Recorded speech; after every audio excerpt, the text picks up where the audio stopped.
मौसमियाती तब्दीलियों से पाकिस्तान को शदीद तबाही का सामना करना पड़ा। सैलाब से 30 अरब डॉलर्स का नुकसान हुआ।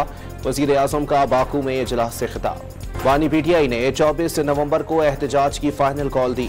मुतालबात पूरे होने तक एहतजाज जारी रहेगा। अलीमा खान की बानी पीटीआई से मुलाकात के बाद अडियाला जेल के बाहर गुफ्तगू। एहतजाज के लिए तैयारियां मुकम्मल हैं। इस बार मुतालबात पूरे होने तक वापसी नहीं होगी। वजीर आला खैबर पख्तूनख्वा अली अमीन गंडापुर का ऐलान।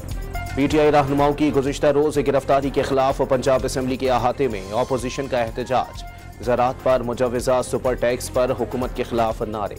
दुक्की में क्रश प्लांट कैंप से 3 मजदूर अगवा। शरपसंदों ने कैंप और मशीनरी भी नजर आतिश कर दी।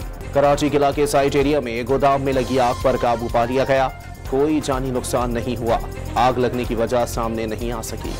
ICC वनडे प्लेयर्स रैंकिंग की टॉप पोजीशंस पर पाकिस्तानियों का कब्जा।